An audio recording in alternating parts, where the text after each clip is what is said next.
Good morning, good afternoon, good evening, ladies and gentlemen. Oh boy, this video is a juicy one. Septimont's resonator drops have arrived, and today we are going to cover all the details about them. Now, we have no clue what these resonators look like, but we will probably see them tomorrow. Kuro did do something similar to this with Raguna's lineup. It was one day of item drop and then the next day of character drop. What we can already do though is figure out the lore, features, weapons, and how these characters all connect already. And maybe just on the side, what order they will be releasing in. Without further ado, enjoy the video. Alrighty, so the first thing we need to do is proof of concept.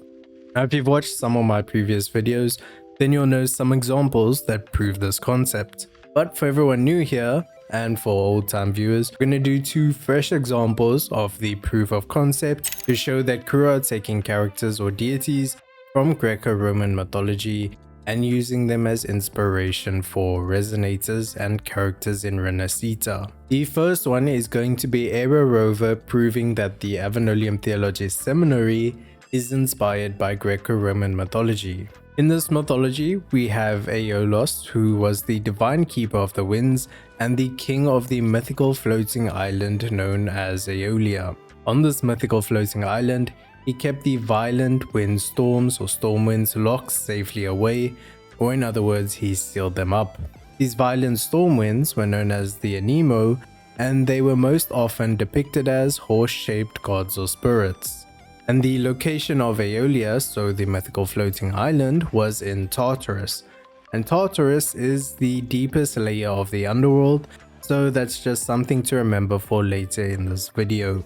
It is from this name Aeolia and Aeolos that whenever something is described as created or controlled by wind, it is described as Aeolian. So to prove that Kuro are aware of this and are using this as inspiration for the mythical inverted tower floating in the sky, we have Phrolova.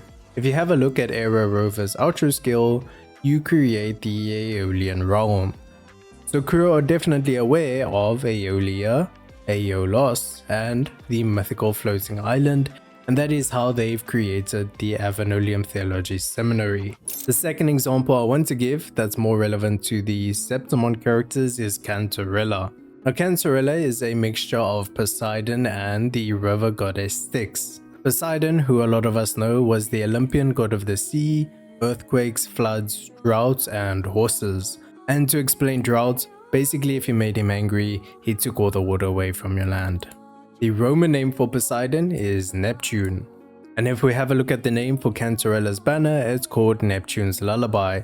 So Cantarella is inspired by Poseidon, but that doesn't explain why Cantarella is female and Poseidon is male. That is where Styx comes in. Styx was the goddess of the underworld river Styx and the eldest of the Oceanids.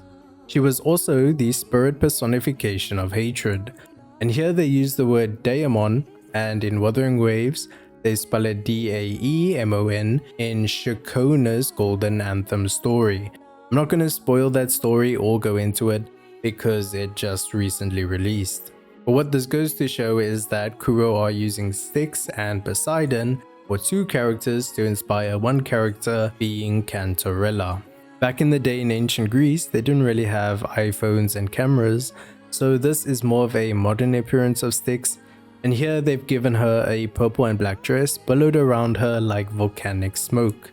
And while if we look at Cantarella, we have a purple and black dress billowed around her. She also has lipstick, eyeshadow and mascara that were all expertly done in shades of midnight.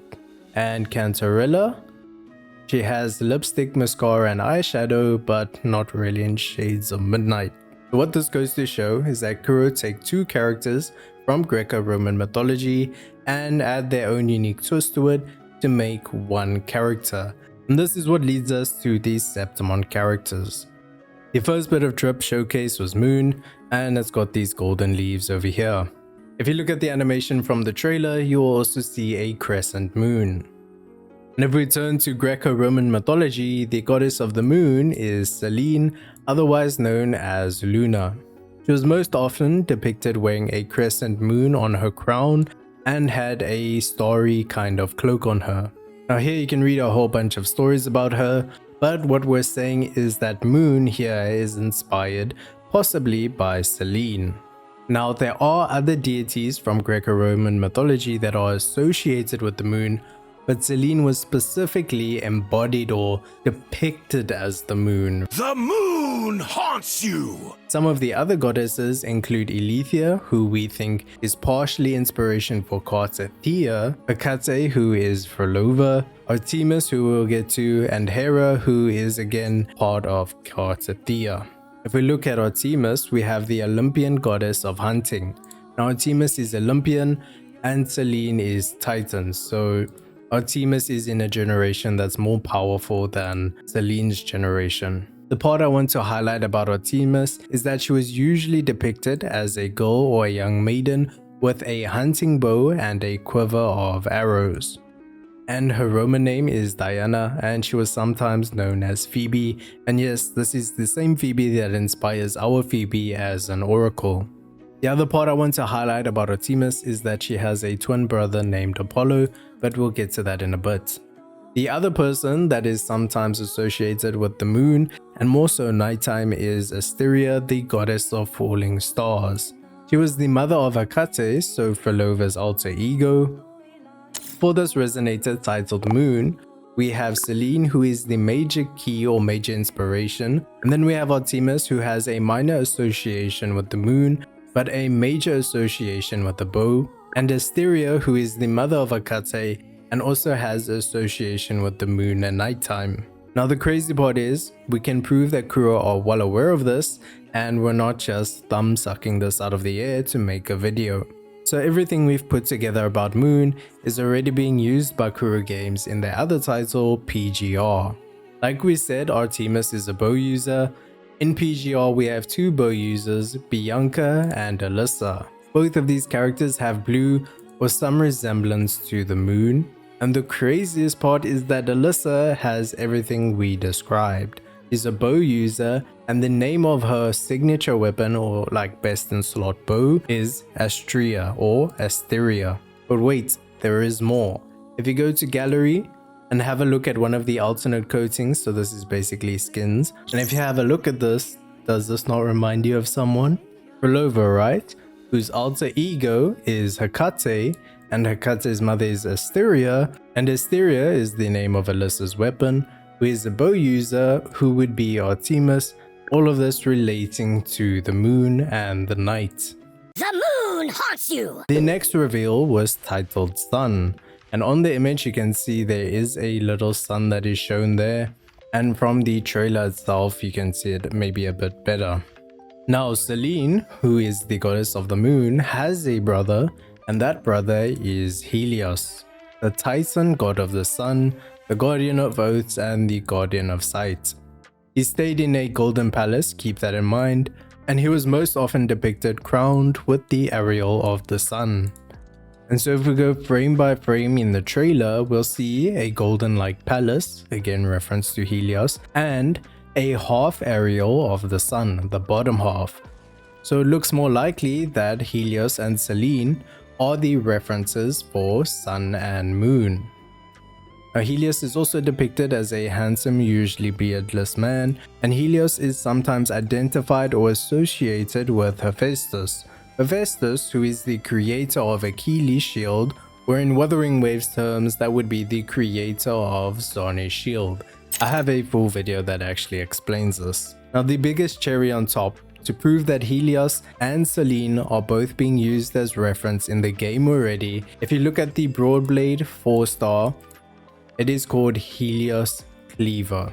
And you can see the passive, within 12 seconds after resonance skill is cast, attack increases by 3% every 2 seconds. So this might be a little Easter egg that says Sun is a Broadblade user and their kit is centered around a resonance skill or casting a resonance skill pretty early. Now we've covered how Helios and Selene are brother and sister, with Helios being that of the sun and Selene being that of the moon.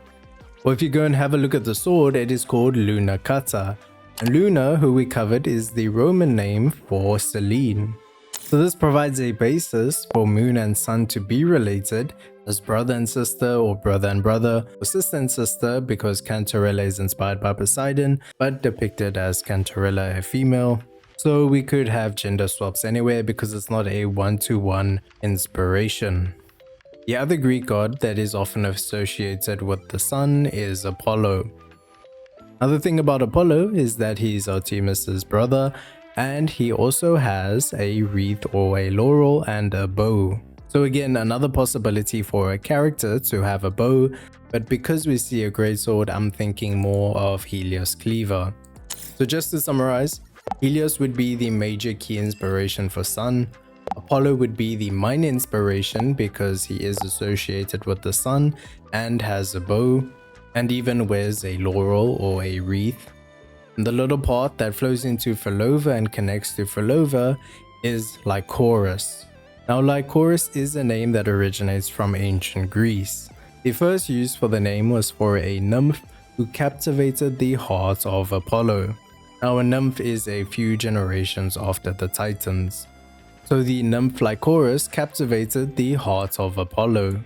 Apollo, who we just covered as minor inspiration for sun. The user of the Lycoris in Wuthering Waves is Phrolova, whose alter ego is Hecate. And Hecate, who we've already mentioned in this video, is the goddess of magic, witchcraft, the night, moon, ghosts, and necromancy. We've already seen a bit of necromancy with Phrolova in the very beginning of the game. Hecate is also associated with the underworld, and in Wuthering Waves they give her the title Limbo. Now Limbo is the first layer of the underworld. Previously we mentioned Tartarus, which is the deepest layer of the underworld, and this is in Greco-Roman mythology. The meaning of the word Lycoris is linked to twilight, the time of day when the sun is just below the horizon, and this can be seen by dusk or dawn. And if we again go to Greco-Roman mythology, Eos is the goddess of the dawn, so the time of her twilight, and her siblings are Helios and Selene. So Helios, Selene, and Eos, or the moon, the sun, and dawn, are all related. So this may be an indication that Phrolova has two siblings, and that would be sun and moon. And the title Beyond that is given to Phrolova may just be an indication of her alter ego's underworld connection. Now if we talk about elements and we look at Hecate, the goddess of magic, witchcraft, the night, moon, ghosts, and necromancy, the closest element in Wuthering Waves that would describe this is Havoc. And yes, Hecate does deal Havoc damage. So we're going to put down that Phrolova is Havoc. Now we have Helios, who is the god of the sun, who is sometimes identified and associated with Hephaestus, the god of fires, volcanoes, and light, and a bit of minor influence from Apollo. So the most likely element for this is going to be fusion, and this may just be a good pairing with Lupa, because she is also fusion. And then we have Selene, Luna, or Moon, who is most likely going to be Glacio to represent the cold. Alright, now remember these three elements: Glacio, fusion, and Havoc. Alright, so back in version 1.3's teaser trailer, we got these symbols here in a Black Shores teaser. And then 2.0 came around and we see these symbols everywhere, most often associated with a divinity. Now, we don't have an exact answer in the game that explains these symbols, but we know that Carter Thea and the horse divinity is Aero. We know that Phoebe is Spectro and related as an oracle to divinity. And we have Cetus and Leviathan and Carlotta, who is Glacio. Not to say Carlotta is related to Cetus. We also have 4 little petals, I would say these are, or 4 parts to the shape that's within all of these circles. Now from the anniversary special program, we have the drop marketing for Changli and Carlotta skin that's releasing in version 2.4. And on Carlotta's drop marketing, we can see Septimont here in the background. But the key piece of information comes from when you look at these 3 symbols under the Wuthering Waves 2025. These symbols have 3 parts to them, and they come in what is most likely Glacio, Havoc, and Fusion. Changli's one here also has it, but in a different order. This time it's Glacio, Fusion, and Havoc. so Fusion and Havoc are swapped around. These are the same three elements we just mentioned for Moon, Sun, and Phrolova. Now you're probably wondering, why does Septimont have 3 parts to the symbol, where rinascita or Ragusa has 4 parts to the symbol? And while we don't have an answer in game because this is just a theory, the theory is that Ragusa is the 4th city-state of Rinascita, Septimont is the 3rd city-state of Rinascita, Lilyland is the 2nd city-state of Rinascita, and we have one more unknown name for a 4th city-state, or the 1st city-state of Rinascita. Alright, and lastly, we have the order in which these characters may release in. Now, in the After the Overture trailer, Kuro not only showed us the titles of each patch, they also gave us the order in which Resonators will release, and we could only confirm this later down the line. So, my suspicion is that this time, Kuro are putting it in reverse. So Cartathea was last because she is going to be releasing most recently, and then we have Looper second last, Phrolova releasing after Looper, then the Sun character releasing after Phrolova, and then the Moon character releasing after the Sun character. That is all for this video. Let me know your thoughts down below, and I will see you in the next video.